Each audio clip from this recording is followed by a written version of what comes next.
నమస్తే, welcome to mirror TV. నేను మీ పవన్. మనం తెలంగాణ రాష్ట్రంలో చూస్తున్నాం. గత కొన్ని రోజులుగా చాలా కాంట్రవర్సీస్ ముందుకు వస్తున్నాయి. ఎందుకంటే ఒకవైపు హైడ్రా అనే విషయం తెరపైకి వచ్చింది. చాలా వరకు పేద ప్రజలు దీని విషయంలో చాలా బాధపడుతున్నారు. ఒకవైపు ఏదైతే హైడ్రా తీసుకొచ్చిల్లో కాంగ్రెస్ ప్రభుత్వం నిరుపేదల్ని రోడ్డు మీద నిలబెట్టిళ్ళు కేవలం ఈ కుందర్ లాభం కోసం అని చెప్పేసి చాలా వరకు విమర్శలు కూడా వస్తున్నాయి. ఇంకోవైపు ఏమంటుందంటే నిజంగా ఏదైతే కాంగ్రెస్ ప్రభుత్వం 6 గ్యారెంటీలతోని తెలంగాణ ప్రభుత్వంలోకి వచ్చింది, కానీ ఈ హైడ్రా పేరుతోని మిగతా అన్ని పక్కన దోసేసి ఏదైతే డైవర్షన్ పాలిటిక్స్ అని చెప్పేసి చాలామంది విమర్శిస్తున్నారు. మనం మాట్లాడే ప్రయత్నం చేద్దాం. మనతో పాటు గొంగిడి సుంతా గారు ఉన్నారు. అక్క నమస్తే అక్క, ఎట్లా చూస్తారు ప్రస్తుతం ఉన్న తెలంగాణలో రాజకీయాన్ని? ఫెయిల్యూర్ అని చెప్తాను.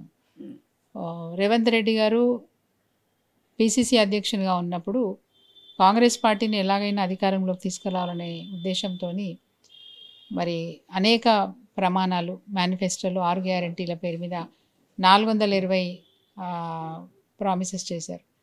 మరి ఆ 420లో ఒక్కటి కూడా ఇంప్లిమెంటేషన్లోకి రాదు. చెప్పుకుంటారు వాళ్ళు, ఉచిత బస్సు ఇచ్చాము మహిళలకు అనే మాట తప్ప ఇంకొకటి ఏది కూడా ఇప్పటి వరకు కూడా ఆచరణలోకి రాలేదు. అంటే ఆ ఆచరణకు సాధ్యం కాని హామీలన్నీ ఇచ్చి హామీలు నిలబెట్టుకోలేక ఆ హామీల గురించి ఎక్కడ అడుగుతారో ప్రతిపక్షం అని చెప్పి ఈరోజు వాళ్ళు ప్రజల్ని కానీ ప్రతిపక్షం నాయకులు మాట్లాడుతున్న విషయాలు ప్రజలు గ్రహించకుండా తప్పించుకోవడానికి ఇంకొక కార్యక్రమాలు తీసుకుంటూ డైవర్ట్ చేసే పాలిటిక్స్ ఈరోజు రేవంత్ రెడ్డి గారు చేస్తూ ఉన్నారు. సో కాంగ్రెస్ పార్టీ ఈరోజు ప్రజలకు పాలన అందించడంలో అట్టరుగా ఫ్లాప్ అయిందని చెప్పాలి. ప్రజాపాలన అని చెప్తున్నారు కానీ ప్రజలకు అందుబాటులో ఈ ప్రభుత్వం లేదు. ప్రజలకు అనుగుణంగా పరిపాలన జరగటం లేదు. ముఖ్యంగా పేదవాళ్ళకి, మధ్యతరగతి వాళ్ళకి విపరీతమైనటువంటి ఆవేదన ఈ కాంగ్రెస్ ప్రభుత్వంలో ఎదురవుతా ఉందని చెప్తా ఉన్నాను. ఒకవైపు కాంగ్రెస్ ప్రభుత్వం అయితే ప్రస్తుతం ఉన్న తెలంగాణలో కాంగ్రెస్ ప్రభుత్వం ప్రధానంగా 6 గ్యారెంటీలతోని మాత్రం తెలంగాణలో అధికారంలోకి వచ్చింది. కానీ ప్రస్తుతం 6 గ్యారెంటీల ఎక్కడ కూడా ఒక ఊసు కాదు, ఎవరు కూడా మాట్లాడే పరిస్థితి కూడా కనిపిస్తలేదు. ఎందుకంటే రేవంత్ రెడ్డి గారిని కానీ ప్రస్తుతం తెలంగాణలో ఉన్న మంత్రులను ఎవరిని అడిగినా సరే మేము ప్రజలకు మంచి చేస్తున్నాం, 6 గ్యారెంటీలు అమలవుతున్నాయి అని ముందుకు వెళ్తుంది తప్ప ఎక్కడైతే విషయాలు ఎక్కడ బయటకు వస్తలేదు. ఇంకో విషయం ఏంటంటే హైడ్రా తీసుకొచ్చిలు. ఈ హైడ్రా తెరపైకి వచ్చింది, ఈ 6 గ్యారెంటీలు వెనుకపోయినాయి. దీన్ని ఎలా చూడొచ్చు? వీటన్నిటిని ఇందాక నేను చెప్పినట్టు ఇది మాటల ప్రభుత్వం తప్ప చేతుల ప్రభుత్వం కాదు.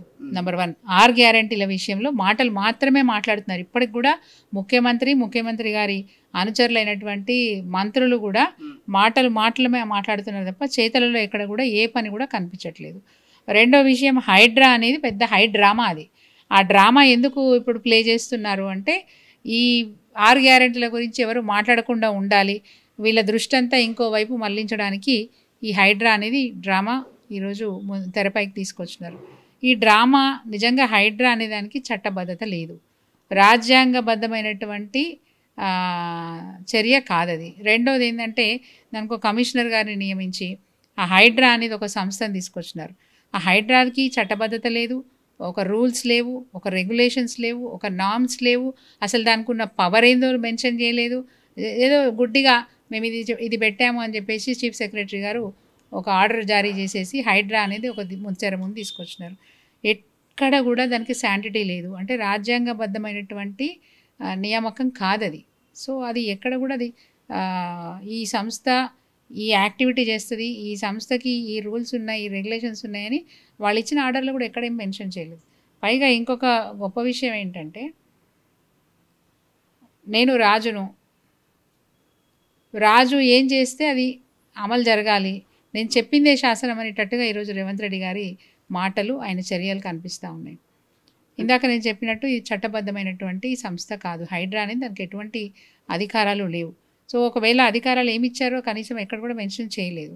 రెండవది, ఈరోజు హైడ్రా పేరిట ఎవరైతే భూ కబ్జాలు చేసినారో, ముఖ్యంగా చెరువులు, నాలాలు, అట్లాగే కుంటలు, వాటర్ బాడీస్ ఏవైతే కబ్జాకు గురైనాయో వాటిని సంరక్షించడానికి, మరి ప్రకృతి పరంగా వచ్చిన మన అసెట్స్ని కాపాడడానికి మేము సంస్థని చేపట్టాము, దీన్ని నియమించినామని చెప్పినారు. బాగానే ఉంది. మరి నిజంగా కూడా ఈరోజు చెరువులలో, కుంటలలో అక్రమంగా ఎవరైనా నిర్మాణం చేసుకున్నారు అంటే దానికి ఎవరు పర్మిషన్ ఇచ్చారు అనేది నెంబర్ 1 పాయింట్. పర్మిషన్ ఇచ్చింది అధికారులే అంటే అధికారుల మీద చర్యలు తీసుకుంటామంటున్నారు. అసలు అధికారుల మీద చర్యలు తీసుకోవడం కాదు, చట్టంలో ఒక పద్ధతి ఉంది. 30 ఏండ్లకు మించి ఒక నిర్మాణం జరిగిన తర్వాత 30 ఏండ్లు దాటినట్టయితే దాన్ని ముట్టుకోవడానికి ఎటువంటి అధికారం ప్రభుత్వానికి లేదు. ఇది చట్టంలో ఉన్న విషయం. ప్రభుత్వానికి అధికారం లేదు. రెండోది హైడ్రా అనేది అయితే చెప్తా ఉన్నారో ఈ హైడ్రాకి అధికారం లేదనే మాట చెప్తూ ఇంకోటి ఇది ఎవరి మీద, దీనికి బాస్ ఎవరు? ఒక కమిషనర్ని నియమించినారు కరెక్టే, బట్ ఇది హెచ్ఎండిఏ లేకపోతే జిహెచ్ఎంసి. జిహెచ్ఎంసిలో భాగంగా పనిచేస్తుందా, లేకపోతే జిహెచ్ఎంసికి బాస్గా పనిచేస్తుందా? జిహెచ్ఎంసిలో కమిషనర్ గారు ఉన్నారు, మరి హెచ్ఎండిఏకు ఒక సెక్రటరీ ఉన్నారు. వీళ్ళందరినీ కాదని స్పెషల్గా ఈ వింగ్ని పెట్టాల్సిన అవసరం ఏమొచ్చింది? ఒకవేళ పెడితే కూడా దీనికి అధికారాలు ఏంటియో కూడా ఎవరికి అర్థం కాని పరిస్థితి. మూడోది, ఇప్పుడు చెరువులు ఆక్రమణకు గురైనాయి అని చెప్తా ఉన్నారు. చెరువులకు ఆక్రమణకు గురైనప్పుడు ఈ ఏజెంట్, ఈ కమిషనర్ గారు ఎవరైతే ఉన్నారో రంగనాథ్ గారు, వారు చేయాల్సింది ఏంది? చట్ట ప్రకారం అయితే ఏం చేయాలి? ఒకవేళ ఒక అసిస్టెంట్ కమిషనర్ ఒక భవన నిర్మాణానికి పర్మిషన్ ఇచ్చారు, లేఅవుట్ ప్లాన్కి పర్మిషన్ ఇచ్చినారు. ఇచ్చినప్పుడు హైడ్రా చట్ట ప్రకారం చేయాల్సింది ఏంది? రంగనాథ్ గారు చట్ట ప్రకారం చేయాల్సింది ఏంటంటే డిప్యూటీ కమిషనర్కి కంప్లైంట్ చేయాలి. మీ అసిస్టెంట్ కమిషనర్ గారు మరి ఈ నిర్మాణాలు ఇచ్చినారు, ఇది అక్రమమా సక్రమమా అని అడగాలి. డిప్యూటీ కమిషనర్ గారు ఎవరైతే నిర్మాణం చేసినారో వాళ్ళకు ఒక నోటీస్ ఇచ్చి వాళ్ళ దగ్గర నిజంగా కూడా ప్లాన్ అప్రూవల్ ఉంది అన్నప్పుడు దాని వైపు హైడ్రా చూడకూడదు.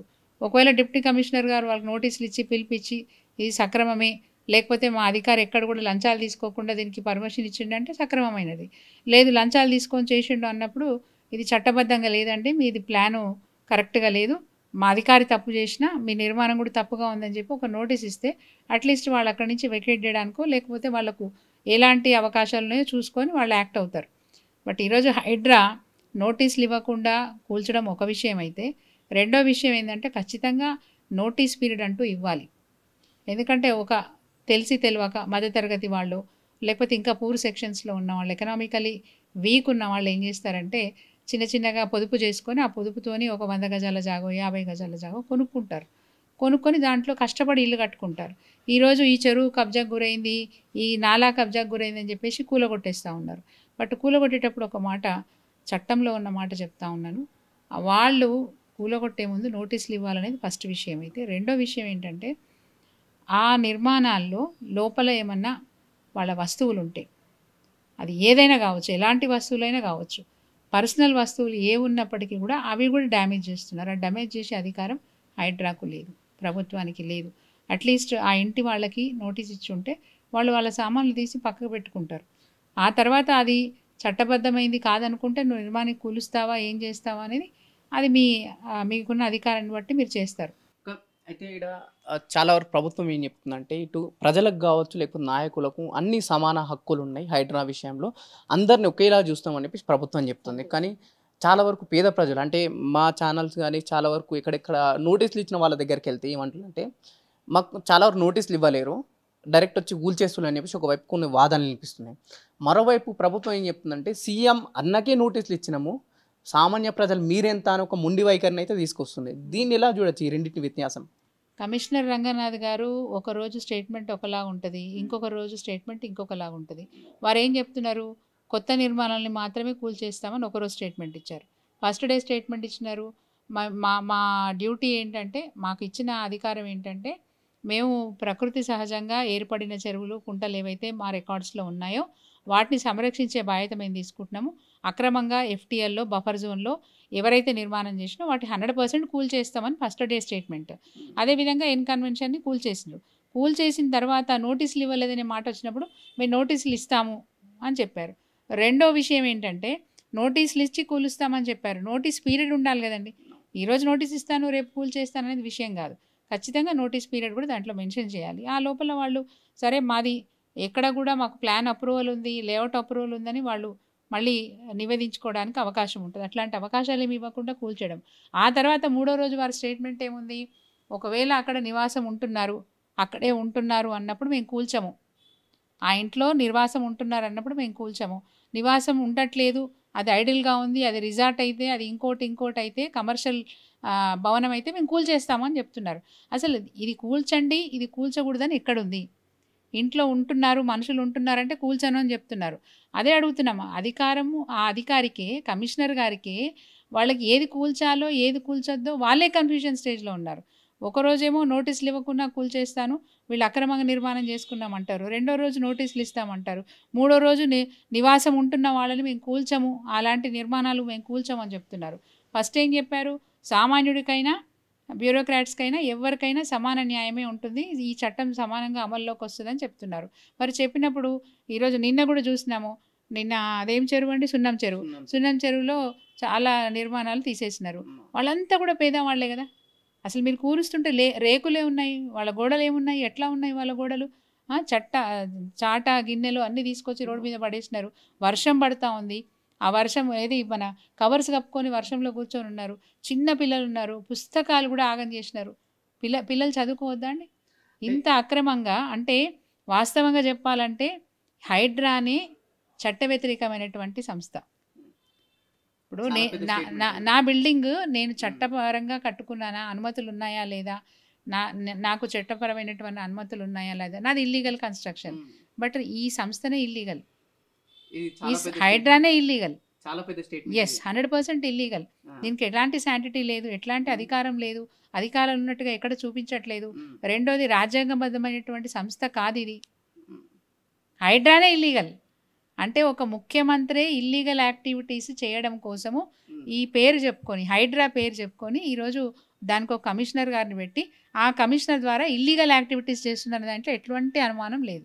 అంటే వాళ్ళు చెప్తున్నారు కదా మేడం, అంటే ఏమంటున్నారంటే ఎక్కడైతే కుంటాలు నాలలు చెరువులు కబ్జా అయినాయో వాటి వల్ల మురిగినీరు హైదరాబాద్ వాసులు తాగాలన్నా అని చెప్పేసి సీఎం రేవంత్ రెడ్డి గారు బహిరంగ స్టేట్మెంట్ ఇచ్చిళ్ళు.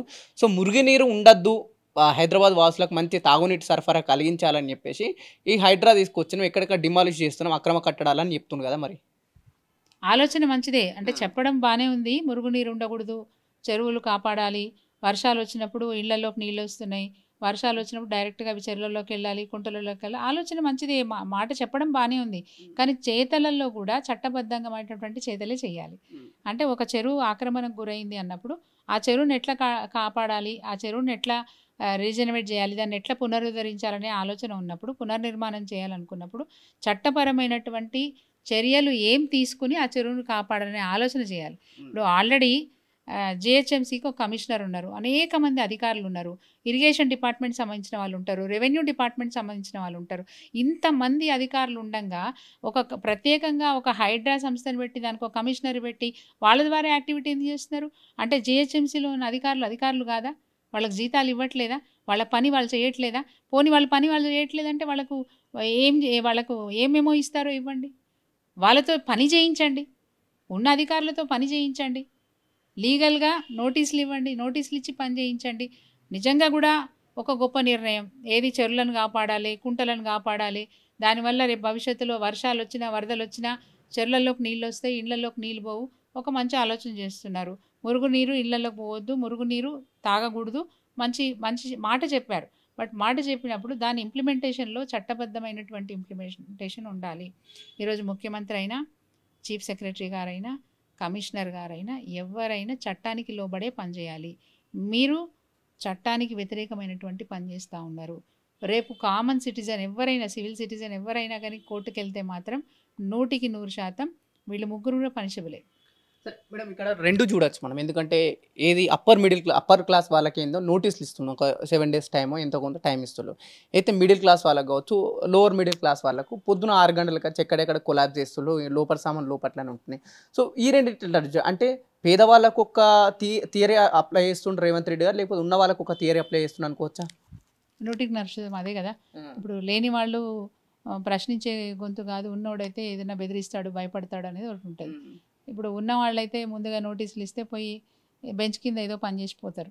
ఆ బెంచ్ కింద పని చేసిపోతే లాభం ఎవరికి? బెంచ్ కింద నడుస్తున్నాయంట పనులు. మరి ఇప్పుడు ఎందుకు? ఇప్పుడు మీరు అడిగిన క్వశ్చన్లోనే ఆన్సర్ చెప్తాను. పెద్ద మనుషులకేమో నోటీసులు ఇస్తున్నారు, 7 days నోటీసో ఎంతో నోటీస్ ఇస్తున్నారు. అదే పేదవాళ్ళకి, గుడిసెలు వేసుకున్న వాళ్ళకి, చిన్న చిన్న గదులు కట్టుకున్న వాళ్ళకి ఈరోజు నోటీసులు ఇవ్వకుండా ఉదయం 5 గంటలకు 6 గంటలకు వెళ్ళి యాక్టివిటీ స్టార్ట్ చేస్తున్నారు, వెంటనే కూలగొట్టేస్తూ ఉన్నారు. మరి పేదవాడు చేసిన పాపం ఏంటి, ఉన్నవాడు చేసిన పుణ్యం ఏంటి? ఒకవేళ ఉన్నవాడికి నువ్వు టైం ఇస్తున్నావు అంటే ఈ లోపల వాళ్ళు వెళ్ళి నీ దగ్గరకు వచ్చి నిన్ను బతిలాడుకొని నీకేదో మంచి చెడు చెప్పైపోతే అప్పుడు వాళ్ళని మాఫ్ చేస్తావా, ఏం చేస్తావు? అంతెందుకు, నిన్న మొన్న వాళ్ళే చెప్పారు కదా, మరి ఓవైసీ కాలేజ్ ఉంది, ఆ కాలేజ్ ఉంది, ఈ కాలేజ్ ఉందని చెప్తా ఉన్నారు. మరి చెప్తున్నారు కానీ ఎందుకు యాక్షన్లోకి దిగట్లేదు? ఏం జరుగుతుంది? 100% మరి రేవంత్ రెడ్డి గారు చెప్పిన ప్రకారం, లేకుంటే కమిషనర్ గారు చెప్పిన ప్రకారం మాకు పేదవాళ్ళైనా ఉన్నవాళ్ళైనా మాకు ఒకటే, మాకు సమానమే, చట్టం ముందు అందరూ సమానమే అంటున్నారు. అసలు నీ సంస్థే చట్టపరమైనటువంటిది కాదు. నీ సంస్థే చట్టపరమైనటువంటి సంస్థ కాదు. నువ్వు చేసేదే ఇల్లీగల్ యాక్టివిటీ. నేను ఒక్క మాట సూటిగా గవర్నమెంట్ని అడుగుతున్నాను. ఈరోజు సూటిగా ముఖ్యమంత్రి గారిని అడుగుతున్నాను, సూటిగా చీఫ్ సెక్రటరీ గారిని అడుగుతున్నాను, అట్లాగే కమిషనర్ గారు రంగనాథ్ గారిని కూడా నేను అడుగుతున్నాను. చట్టంలో ఏముందండి? ఇప్పుడు నేను కూడా 2 సార్లు శాసనసభ్యురాలు పనిచేసినాను. చట్టంలో ఏముంది? సపోజ్ ఎక్కడైనా ప్రాజెక్ట్ నిర్మాణం చేస్తున్నాం, లేదంటే ఎక్కడైనా రోడ్ వైడనింగ్ చేస్తున్నాం. సో రోడ్ వైడనింగ్లో కొన్ని ఇండ్లు పోతే, కొన్ని దుకాన్లు పోతే వాళ్ళకి ఏం చేస్తున్నాం? చట్టపరంగా రీహాబిలిటేట్ చేస్తున్నాం. అంటే వాళ్ళకి ఆ భూమి ఎంతైతే వాళ్ళు కోల్పోతూ ఉన్నారో దానికి సంబంధించిన 100% వాళ్ళకి మనము రీహాబిలిటేట్ చేయడానికి డబ్బులు ఇస్తున్నాం. అంటే వాళ్ళకి అట్లాంటి అవకాశం ఉన్నప్పుడు ఈరోజు వాళ్ళు ఇంకొకరు ఎవరో ఇల్లు కట్టుకున్నారు, 30 ఏళ్ళు పైబడింది, 30 ఏళ్ళు పైబడిన ఇల్లుకి ఎటువంటి అవకాశం లేదు. ప్రభుత్వం దాన్ని రద్దు చేసే అవకాశమే లేదు. ఎట్టి పరిస్థితుల్లో కూడా వాళ్ళు కబ్జా అని చెప్పడానికే లేదు. సో అట్లాంటప్పుడు ఈరోజు కాంపెన్సేషన్ ఇస్తున్న సందర్భంలో అనేక ఇరిగేషన్ ప్రాజెక్టులు వచ్చాయి, అనేక కొత్త నిర్మాణాలు వచ్చినాయి, అనేక చోట్ల రోడ్లు వైడనింగ్ అయినాయి. అట్లాంటప్పుడు మనం కాంపెన్సేషన్ ఇస్తున్నాం కదా, భూమి కోల్పోయిన వాళ్ళకి కాంపెన్సేషన్ ఇస్తున్నాం. స్ట్రక్చర్ పోతే అంటే ఇల్లు కానీ ఆఫీస్ కానీ ఇంకేది కోల్పోయినా ఆ స్ట్రక్చర్కి కూడా మనం వాల్యూ కట్టిస్తున్నాం. అది పాతదా కొత్తదా దాని ఏజ్ని బట్టి దానికి వాళ్ళకు చట్టపరంగా ఎలాంటి కంపెన్సేషన్ ఇవ్వాలో అట్లాంటి కంపెన్సేషన్ ఇస్తున్నాం. మరి వీళ్ళేం పాపం చేశారని అడుగుతా ఉన్నాను. వీళ్ళేం పాపం చేశారు? ఒకవేళ వాళ్ళు అక్రమ నిర్మాణం అయితే, వాళ్ళ దగ్గర పట్టాలు లేకపోతే, వాళ్ళ దగ్గర ఎట్లాంటి అనుమతులు లేకపోతే చట్టపరమైన చర్యలు నువ్వు తీసుకోవచ్చు, ఎవరైనా తీసుకోవచ్చు, అది జిహెచ్ఎంసీ తీసుకోవచ్చు. హైడ్రా వచ్చి చేయాల్సిన పనేమీ లేదు. అసలు హైడ్రా నియామకమే ఇది సీఎం గారి ఏజెంట్. అయితే ఇక్కడ 2 ప్రాబ్లమ్స్ ఉన్నాయి మేడం. ఏదైతే పేద ప్రజలు సొంతంగా ఇల్లు కట్టుకున్న వాళ్ళకైతే పట్టాలు ఉన్నాయి. కొందరు ఏంటంటే లీజుకు తీసుకొని వాళ్ళకు కిరాయి కట్టి ఆ భూములలో ఉంటుంది. ఎక్కడైతే వీళ్ళు ప్రభుత్వం చెప్తున్న ఎఫ్టీఎల్ బఫర్ జోన్లలో ఇప్పుడు ప్రభుత్వం వచ్చి వాళ్ళ ఇల్లుని కూల్పేస్తుంది, ఇది బఫర్ జోన్లో ఉన్నదని చెప్పేసి. అసలు పేద ప్రజలు ఎవరి దగ్గరికి, అంటే ఆ ల్యాండ్ ఓనర్ దగ్గరికి వెళ్ళాలన్నా నష్టపరిహారం కోసం, లేకుంటే ప్రభుత్వం దగ్గరికి వెళ్ళాలన్నా? టెనెంటే కదండి. కిరాయికున్నోళ్ళే, వాళ్ళు ఎవరి దగ్గరికి వెళ్ళే పరిస్థితి ఉండదు. బట్ ఏంటంటే ల్యాండ్ ఓనరే లయబుల్ ఉంటారు ఎక్కడైనా సరే. స్పందించకపోతే వాళ్ళ మీద యాక్షన్ తీసుకోండి. అంతేగాని పేద ప్రజల్ని అక్రమంగా అంటే వాళ్ళని ఇబ్బంది పెట్టే ప్రయత్నం చేయదు. నోటీసులు ఇస్తే వాళ్ళే ఖాళీ చేసి వెళ్ళిపోతారు. డెఫినెట్గా ఇంటి ఓనర్ వచ్చాడు, నాకు ఇల్లు కిరాయికి ఇచ్చాడు, నేను ఇది మార్చేస్తున్నాను, కులగొట్టేస్తున్నాను, నేను వేరే కట్టుకుంటున్నానంటే నేనైతే ఖాళీ చేయాల్సిందే కదా. ఓనర్ చెప్పినా, లేకపోతే ఇక్కడున్న జిహెచ్ఎంసీ అధికారులు వచ్చేసి మీ ఇల్లు వెకేట్ చేయాల్సిందేనండి, ఇది ఇల్లీగల్ కన్స్ట్రక్షన్ అంటే నేను టెనెంట్ కాబట్టి ఖాళీ చేసి వెళ్ళిపోతా, అంతే కదా. అంతేదాన్ని నన్ను ఖాళీ చేయమని అడగవచ్చు. ఇది మేము దీన్ని కూలగొడుతున్నామని చెప్పినప్పుడు నేను వెళ్ళి నా ఫర్నిచర్ అంతా తీసుకెళ్ళి ఇంకో దగ్గర పెట్టుకుంటా నేను, అంతే కదా. నాకు ఎటువంటి బాధ్యత లేదు. బట్ ఓనర్కి ఆ బాధ్యత ఉంటుంది. ఓనర్షిప్ ఎవరైతే ఉన్నారో ఈజ్ రెస్పాన్సిబుల్ ఫర్ దట్. ప్రభుత్వాన్ని ఏరుకోరించుకున్నారు అంటే ప్రజలైతే చాలా వరకు మార్పు కావాలి అని చెప్పేసి కాంగ్రెస్ ప్రభుత్వం తీసుకొచ్చుకున్నారు. కానీ కాంగ్రెస్ ప్రభుత్వం మాత్రం ప్రజలపైన కాస్త మానవత్వం కూడా చూపెడతారు. ఎందుకంటే ఇంట్లో ఉన్న సామాన్ వాళ్ళ కట్టుబట్టలతో రోడ్ల మీద నిలబెడుతుంది. పొద్దున 6 గంటలకు వచ్చేసి ఎక్కడెక్కడ కూల్చేయడము. వాళ్ళు అంటే మేము వెళ్ళి రిపోర్టింగ్ చేస్తే వాళ్ళు ఏమంటారంటే కట్టుబట్టలతో తప్ప మాకు ఏం లేవని చెప్పేసి వాళ్ళు అంటున్నారు. కాంగ్రెస్ ప్రభుత్వానికి నిజంగా మానవత్వమే లేదంటారా ఈ విషయంలో కూడా? చుక్కలు చూపిస్తున్నారు ప్రజలకి చుక్కలు చూపిస్తున్నారు. రేవంత్ రెడ్డి రాక్షస రూపం కనిపిస్తూ ఉంది ఇప్పుడు ప్రజలందరికీ కూడా. అంటే ఒక రాక్షసుడే రాజు అయితే ఎలా ఉంటుంది అనేది కనిపిస్తూ ఉంది. చెప్పేటివేమో వేదాలు, చేసేదేమో ఇంకొకటి. సో చెప్పడం మాటలు చాలా గొప్ప గొప్ప మాటలు మాట్లాడుతూ ఉంటారు. ఆయన ఎవరిని కూడా విడిచిపెట్టట్లేదు. నిన్న కూడా చూసాము, నిన్న కూడా ఒక దగ్గర ఒక కార్యక్రమానికి అటెండ్ అయ్యి వారు మాట్లాడిన మాటలు ఏందండి, జర్నలిస్టులను కూడా అవమానిస్తూ ఉన్నారు, యూట్యూబర్ని అవమానిస్తూ ఉన్నారు. అంటే నోటికి ఏది వస్తే అది మాట్లాడడం. నేను ఈరోజు అధికారంలోకి వచ్చినాను, నేను ఏది చెప్తే అదే శాసనం అనే ఆలోచనలో ఉన్నారు. ఒక సింగిల్ వర్డ్ చెప్తాను, అంతకుముందు ఆయన్ని స్ట్రీట్ రౌడీలాగా ఉండేది ఆయన బిహేవియర్. స్ట్రీట్ రౌడీలాగా ఉండేది. ప్రజలు ఏదో నమ్మి నిజంగా ఈయన ఏదో గొప్పగా చేస్తాడట, కేసీఆర్ గారు బాగా చేశారు కానీ కేసీఆర్ కంటే గొప్పగా చేస్తాడట, 2000 పెన్షన్ కాదు 4000 పెన్షన్ ఇస్తారట, అమ్మాయి పెళ్లి చేస్తే కళ్యాణ లక్ష్మి కాదు తులం బంగారం ఇస్తారట, మహిళలందరికీ కూడా మహాలక్ష్మి పథకం అమల్లోకి తీసుకొస్తారట, మహిళలందరికీ ఇంటి ఇల్లాలకి నెలకు 2500 ఇస్తారట. ఇవన్నీ ఆశ పెట్టారు కదా. ఈ ఆశలన్నీ చూసి కాలేజ్ చదువుతున్న గర్ల్స్కి, అంటే కాలేజ్ స్టూడెంట్స్కి గర్ల్స్ స్టూడెంట్స్కి స్కూటీలు ఇస్తారని చెప్పారు. ఇవన్నీ ఆశలు చూపించి ఓట్లు వేయించుకొని ఈరోజు ముఖ్యమంత్రి అయిన తర్వాత ఆయన ఏమనుకుంటున్నారంటే ఇప్పటికైనా ముఖ్యమంత్రి అనే భావనలో లేడు. ముఖ్యమంత్రి అనే భావన ఉన్నప్పుడు భాష వేరే తీరంగా ఉంటుంది, ఆహార్యం వేరే తీరుగా ఉంటుంది. ఆయన ముఖ్యమంత్రి అనే ఫీలింగ్ ఆయనకే లేదు. ఆయన ఇప్పుడు ఏమనుకుంటున్నాడంటే ప్రజలంతా నాకు సర్టిఫికేట్ ఇచ్చారు, నేను స్ట్రీట్ రౌడీ కాదు స్టేట్ రౌడీ అని నాకు ఈరోజు ప్రజలు నాకు సర్టిఫికేట్ ఇచ్చారు, ఈ సర్టిఫికేట్తో నా ఇష్టం ఉన్నట్టు చేస్తా అని చెప్పేసి ఈరోజు ఆయన మాట తీరు కానీ ఆయన ఆహార్యం కానీ ఆయన బిహేవియర్ కానీ నిజంగా కూడా జుగుప్సాకరంగా, అంటే ఒక ముఖ్యమంత్రి స్థానంలో ఉండే వ్యక్తి మాట్లాడాల్సిన మాట వ్యవహారం అనేది ఎక్కడ కూడా హుందాతనంగా లేదు. ఈ తెలంగాణ ప్రజలు అగౌరవంగా ఫీల్ అవుతున్నారు. అంటే ఇలాంటి నాయకుడిన మేము ముఖ్యమంత్రిని చేసుకున్నామనే బాధ ఈరోజు తెలంగాణ ప్రజల్లో ఉంది. ఒకప్పుడు తెలంగాణ అంటే దేశంలో తల ఎత్తి నాది తెలంగాణ అని చెప్పుకునే పరిస్థితి ఉండేది. నేను చెప్పేది 10 నెలల క్రితము నాది తెలంగాణ అని చెప్పుకునే పరిస్థితి ఉండేది. ఈవెన్ ఎన్ఆర్ఐస్ కూడా, మన రాష్ట్రం నుంచి వెళ్ళిన ఎన్ఆర్ఐస్ కూడా ఐఎమ్ ఫ్రమ్ తెలంగాణ అని గొప్పగా చెప్పుకునే అవకాశం ఉండేది. ఈరోజు నాది తెలంగాణ అని చెప్పుకోవడానికి అవమానంగా ఫీల్ అవుతూ ఉన్నారు. అంటే రేవంత్ రెడ్డి గారి చేష్టలు, వారి మంత్రివర్గం యొక్క చేష్టలు ఈరోజు నిజంగా కూడా ప్రజలు అవమానపడే పరిస్థితికి వచ్చేసింది ఈ రాష్ట్రం. మేడం, ఏదైతే ఇప్పుడు హైడ్రా కాస్త పక్కన పెడితే ఈ హైడ్రా మత్తులో పడిపోయి అటు మీడియా కావచ్చు, లేకపోతే చాలా వరకు ప్రజలు కావచ్చు, వాళ్ళు ఇచ్చిన హామీలు లేకపోతే 6 గ్యారెంటీలు, ప్రధానంగా కాంగ్రెస్ ఇచ్చిన 6 గ్యారెంటీలు కావచ్చు, అన్ని పక్కకునే అనుకోవచ్చా? వాళ్ళు తప్పించుకోవడానికి చేస్తున్న చర్య ఇది. హైడ్రా అనే డ్రామా. వాళ్ళు ఈ 6 గ్యారెంటీల గురించి ఎవరు ఇప్పుడు మాట్లాడొద్దు అని అనుకున్నప్పుడు వాళ్ళ దృష్టి మళ్లించడానికి చేస్తున్న ప్రయత్నం తప్ప ఇంకోటి కాదు. ప్రజల మనసులో ఉంటుంది. ఎందుకంటే ఆశించే ఓటేశారు, ఆశించి ఎన్నుకున్నప్పుడు తప్పకుండా మాకేదో మేలు జరుగుతుందని చెప్పి చూశారు. ఎంతకాలం చూస్తారు? ఇంకా కొంతకాలం చూస్తారు. ప్రతిపక్షం మేము యాక్టివ్ అయ్యాం అనుకోండి, ఒక్కసారి మేము యాక్టివ్ అయినామంటే ప్రజలంతా మా వెంట నడుస్తారు, డెఫినెట్గా బుద్ధి చెప్తారు. ఒకప్పుడు తెలంగాణ రాష్ట్రం కోసము ఉద్యమం చేస్తున్న సమయంలో మిగతా పార్టీ వాళ్ళు జై తెలంగాణ అని కూడా ఇష్టపడలేదు. జై తెలంగాణ అనని పార్టీలో ఉన్న ప్రజాప్రతినిధులను ఊర్లలోకి వస్తే తరిమి కొట్టిరు, కంచెలేసిరు, ముళ్ళ కంపలేసిరు, మా ఊర్లోకి రావద్దు నువ్వు అని. జై తెలంగాణ అంటేనే మా ఊర్లోకి రా, లేకపోతే మా ఊర్లోకి రావద్దు అన్నారు. ఇచ్చిన మాట నిలబెట్టుకో అని చెప్పి నిలదీసిరు ప్రజాప్రతినిధి. రేపు అదే జరగబోతుంది ఈ తెలంగాణలో, మళ్ళీ అదే జరగబోతుంది. ఆ రోజు మాకు హామీలు ఇచ్చి ఓట్లు వేయించుకున్నారు, ఆ రోజు మాకు హామీలు ఇచ్చినారు, ఆ హామీలు నెరవేరిస్తేనే నా ఊర్లోకి రా అనే పరిస్థితి తప్పకుండా తెలంగాణ రాష్ట్రంలో ఉత్పన్నమవుతుంది. ప్రజలు చైతన్యవంతులు, తెలంగాణ ప్రజలు చైతన్యవంతులు. తప్పకుండా ఈ తెలంగాణ ప్రజలు మళ్ళొక ఉద్యమానికి మళ్ళీ ఊతమిస్తారు తప్పకుండా. మరి ఈరోజు అధికార పార్టీలో ఉన్న కాంగ్రెస్ పార్టీలో ఉన్న ప్రజాప్రతినిధులు నిలదీస్తారు, ఎక్కడికక్కడ కూడా నిలదీస్తారు. ఎటుపోయినాయి మీరు చెప్పిన హామీలు, ఎటుపోయినాయి, మాకు అది చేస్తానని డెఫినెట్గా అడుగుతారు. ఒక ఊరికి రోడ్ వేయలేదు, ఎందుకు వేయలేదు, మాకు మాట ఇచ్చినావు ఎందుకు వేయలేదు అంటే ఫండ్స్ లేవని తప్పించుకోవచ్చు.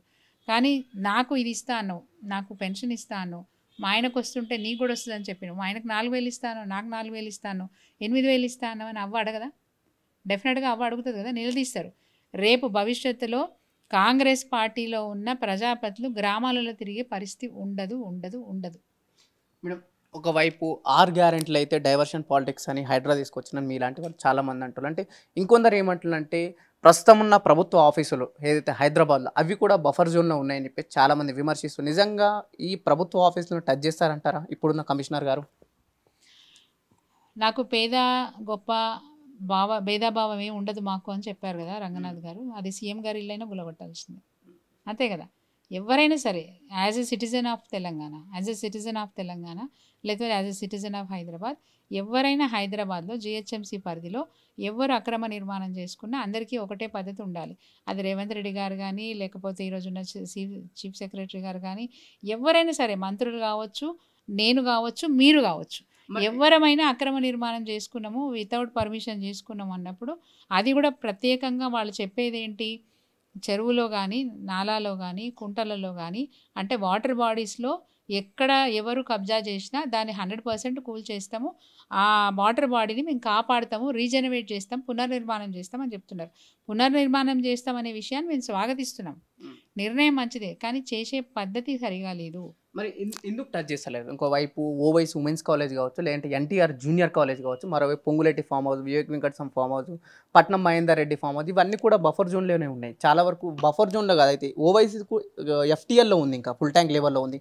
కానీ వీటికి అసలు హైడ్రా అనే అటువైపు చూస్తలేదు, అట్లీస్ట్ టచ్ కూడా చేయట్లేదు కదా. ఏంటి అంటే వాటికి వీటికి వ్యత్యాసం ఏముంది? అంటే వాళ్ళు పెద్ద మనుషులు, లేదంటే రాజకీయంలో కీలకమైన వ్యక్తులు కాబట్టి టచ్ చేస్తలేదా ప్రభుత్వం? ప్రభుత్వము ఎప్పుడైనా కానీ పెద్దలకు చుట్టంగానే ఉంటుంది, పేదవాళ్ళకి చట్టాలు వర్తింపజేస్తుంది. అట్లాగే ప్రభుత్వం నిలదొక్కుకోవాలంటే ఏం చేయాలి? ఇట్లాంటి వాళ్ళకి భయపడాల్సిందే కదా. నిలదొక్కుకోవాలి. నేను ఎవరికి భయపడను, నా నిర్ణయాలు నేను సక్రమంగా నేను అమలు చేస్తా అన్నప్పుడు అందరినీ ఈక్వల్గా చూస్తారు. బట్ కొందరిని ఒక తీరుగా, కొందరిని ఒక తీరుగా చూస్తున్నారు. అంటే తను అధికారంలో ఉండడానికి, తన ప్రభుత్వాన్ని నిలబెట్టుకోవడానికి ఈరోజు రేవంత్ రెడ్డి గారు భయపడి బడాబాబుల తెరువు పోవట్లేదు. అంతే కదా, ప్రజలు అర్థం చేసుకోవాల్సింది. ఎవరినైనా టచ్ చేయాల్సిందే. ఒక నిర్ణయం తీసుకున్నప్పుడు నేను ఇక్కడ పుట్టి పెరిగినాను, నేను ఇక్కడ సిటిజన్గా ఉన్నాను, నాది అక్రమ నిర్మాణం అయితే నాది తీసేస్తా అన్నప్పుడు నీది తీసేయాల్సిందే, ఎవరిదైనా తీయాల్సిందే కదా. చట్టం అందరికీ ఒకటే రీతిగా ఉండాలి. ఒకరికి చుట్టంలాగా ఇంకొకరికి ఇంకోలాగా అయితే ఉండకూడదు కదా. సో అట్లాంటప్పుడు అది ఎన్టీఆర్ కానీ ఇంకొకరు కానీ ఎవరైనా సరే, ఈవెన్ గవర్నమెంట్ ఆఫీసెస్ కూడా ఎఫ్టీఎల్లో ఉన్నాయంటే it is very danger to government employees. It is very danger. So 100% తీసేయవలసిందే. కాకపోతే ఏం చేయాలి? ఎక్కడ సూటబుల్ ప్లేస్ ఉంటే అక్కడ నిర్మాణం చేసి దాన్ని వెకేట్ చేసే ప్రయత్నం చేయాలి. పేదవాళ్ళైనా సరే ఎక్కడైనా వాళ్ళకి చోటు చూపించండి, అక్కడికి షిఫ్ట్ అవ్వమని చెప్పండి. అంతే తప్ప ఏదో చట్టం మా చేతిలో ఉంది, మేము అధికారంలో ఉన్నాం, మేము చేసిందే శాసనం అన్నట్టుగా పేదవాళ్ళని ఇలా ఇల్లు కూల్చేస్తూ ఉన్నారు. ఎక్కడ పోతారండి వాళ్ళు? అసలు ప్రభుత్వం బాధ్యత ఏంది? పేదవాళ్ళని ఆదుకోవడమే మీ బాధ్యత. ఎవరైనా తప్పు చేస్తే వాళ్ళ తప్పులని సరిదిద్దే బాధ్యత ప్రభుత్వాన్ని ఉంటుంది. కానీ ప్రభుత్వమే తప్పు చేస్తే ఎవరు సరిదిద్దాలో? ప్రజలే సరిదిద్దాలి కదా. సో ప్రజలు తప్పకుండా తప్పు చేస్తున్న ప్రభుత్వానికి గుణపాఠం చెప్పే తీరుతారు. అంటే ప్రభుత్వం చెప్తుంది కదా మేడం, ఎక్కడైతే మురిగి నీరు కావచ్చు, ప్రజలకు ఆరోగ్యం కోసం అంటే వాళ్ళ ఆరోగ్యాలు బాగుండాలి, మంచి నీటి తాగాలని చెప్పేసి వాళ్ళ మంచి కోసమే మేము హైడ్రా తీసుకొచ్చినాం తప్ప ప్రజలకు ఎప్పుడు మేము వాళ్ళ చెడు కోసం తీసుకురాలని చెప్పేసి ఒకటి ప్రభుత్వం చెప్తుంది. మీరేమంటున్నట్టు ఇది ఇల్లీగల్ యాక్టివిటీ అని ఒక స్టేట్మెంటే పాస్ చేస్తారు. నిజంగా ఏంటిది చెప్తున్నా కదా, ఈ బాడీయే ఇల్లీగల్ బాడీ. సీఎం గారు ఇల్లీగల్గా ఒక హైడ్రా అనేది దాన్ని చూపిస్తూ ఇల్లీగల్ యాక్టివిటీస్ అన్ని కూడా చేస్తున్నారు. అంటే ఆయనకు వ్యతిరేకంగా ఎవరు ఉంటే వాళ్ళ నోరు మోయించడానికి వాళ్ళ ప్రాపర్టీస్ అన్ని కూడా కూలదోసేసి నేను షేర్ అని చెప్పుకోవడానికి ప్రయత్నం చేస్తూ ఉన్నాడు. ఇది ఎక్కడ కూడా చట్టబద్ధమైనటువంటి సంస్థ కాదు, రాజ్యాంగబద్ధమైనటువంటి సంస్థ కాదు. ఒక ప్రభుత్వం ఒక నిర్ణయం తీసుకున్నప్పుడు, ఒక పథకాన్ని తీసుకొస్తున్నప్పుడు, ఒక సంస్థను నిర్మాణం చేస్తున్నప్పుడు అది రాజ్యాంగబద్ధమైనటువంటిదా కాదా అని చూసుకొని నిర్ణయం తీసుకోవాలి తప్ప ఏది పత్తా చేయడానికి రాదు. సోషల్ వెల్ఫేర్ స్కీమ్స్ ప్రజల కోసం అనేక పథకాలు తీసుకొచ్చినప్పుడు కూడా కొన్ని ప్రిన్సిపల్స్ ఉంటాయి. ప్రతి స్టేట్కి కొన్ని ప్రిన్సిపల్స్ ఉంటాయి, రాజ్యాంగబద్ధమైనటువంటి ప్రిన్సిపల్స్ ఉంటాయి. ఆ ప్రిన్సిపల్స్కి లోబడే చేయాలి. ఏ పథకం తీసుకొచ్చినా ప్రజల కోసం తీసుకొచ్చే పథకం ఏదైనా కానీ ఆ ప్రిన్సిపల్స్కి లోబడే చేయాలి తప్ప నేను అనుకున్నది చేసేస్తాను, నేను ప్రామిస్ చేశాను అది చేసేస్తానని కాదు. నేను ఒక నిర్ణయం తీసుకున్నాను, అది ఇంప్లిమెంట్ కావాల్సిందే అని పంతం బట్టి వెళ్ళకూడదు. ఒకవేళ తప్పని తెలిసినప్పుడు దాన్ని విత్డ్రా చేసుకునే ప్రయత్నం తప్పకుండా ప్రభుత్వం చేయాల్సిన అవసరం ఉంటుంది. ఈరోజు హైడ్రా సంస్థని ఇల్లీగల్ సంస్థ. ఎక్కడి వరకు వెళ్తా అనుకుంటుంది హైడ్రా? అసలు అంటే ఇంతవరకు వెళ్తుంది? ఎక్కడైనా ఆపేస్తుంది? ఏమైనా అడ్డంకులు వస్తాయి, లేదంటే వాళ్ళకు కావాల్సిన కలెక్షన్స్ వస్తే ఆపేస్తుంది అనుకుంటున్నా ఇలాంటి హైడ్రాని? ఇప్పటికే ప్రజల్లో వ్యతిరేకత చాలా స్టార్ట్ అయింది. డెఫినెట్గా ఇది డ్రాప్ అయిపోతుంది, 100% డ్రాప్ అయిపోతుంది. ఇది ఏం లేదు, నోటీసులు ఇస్తారు, నోటీసులు ఇచ్చేసి వాళ్ళకి రావాల్సిన కలెక్షన్ వాళ్ళు చేసుకుంటారు. సరే ఈ మాట అనడం తప్పని వాళ్ళు అనుకుంటే కనుక 100% హైడ్రా ఫెయిల్యూర్ తొందరలోనే అది డ్రాప్ అయిపోతుంది. ఎందుకంటే ప్రజలే కాదు, ఈవెన్ ఈరోజు క్యాబినెట్ మంత్రులు కూడా దీన్ని రేపు భవిష్యత్తులో దాన్ని వ్యతిరేకించే పరిస్థితి కూడా వస్తుంది. ఎందుకంటే ఇది ఇల్లీగల్ సంస్థ. ఎవరైనా కామన్ సిటిజన్ కోర్టుకు పోయినాడు అనుకోండి, హైడ్రాను రద్దు చేసే అధికారం కోర్టుకుంటుంది. సో హైడ్రాను రద్దు చేస్తే ఎవరు ఫెయిల్ అయినట్టు? ఎవరు నవ్వుల పాలైనట్టు? ప్రభుత్వం నవ్వుల పాలైనట్టే కదా. అంటే అన్ఫార్చునేట్లీ ఈ రాష్ట్రంలో ఉన్న ముఖ్యమంత్రి అబాస్ పాలైనట్టే కదా, అంతే కదా. సో అట్లాంటప్పుడు ఏ కామన్ సిటిజన్ అయినా సరే నాకు అన్యాయం జరుగుతోంది, అక్రమంగా నా నిర్మాణాన్ని కూల్చేసిరని చెప్పి ఏ సిటిజన్ కోర్టుకు వెళ్ళినా కోర్టుకు అధికారం ఉంది. హైడ్రాని డిస్పోజ్ చేసే అధికారం, హైడ్రాని రద్దు చేసే అధికారం ఈరోజు కోర్టుకు ఉంది. ఒక్కసారి హైడ్రా రద్దు అయితే ఏం జరుగుతుంది? తెలంగాణ ప్రభుత్వానికి అవమానం, అంటే సీఎం రేవంత్ రెడ్డి గారికి ఇది అవమానం. వాస్తవమా కదా? సో ఇది జరగబోతుంది, ఫ్యూచర్లో ఇది జరగబోతుంది. ఇవి ప్రస్తుతం తెలంగాణ రాష్ట్రంలో హైడ్రా అనే విషయం చాలా చర్చపైకి వస్తుంది. కానీ ఆ గొంగిడి సునీత గారు మాత్రం హైడ్రా అనేది ఇల్లీగల్ యాక్టివిటీ అని చెప్పేసి చాలా బలంగా చెప్పడం జరుగుతుంది. ఇన్ కేసు ఒక కామన్ మ్యాన్ మాత్రం ఒకసారి కోర్టుకు వెళ్తే హైడ్రా అనేది ఖచ్చితంగా రద్దు అవుతుంది, ఆ ప్రభుత్వం దానికి సిగ్గుపడాల్సిన అవసరం ఉంటుందని చెప్పేసి గొంగిడి సునీత గారు స్టేట్మెంట్ ఇవ్వడం జరిగింది. కెమెరామెన్ గోవింద్తో పవన్, మిర్రర్ టీవీ, హైదరాబాద్.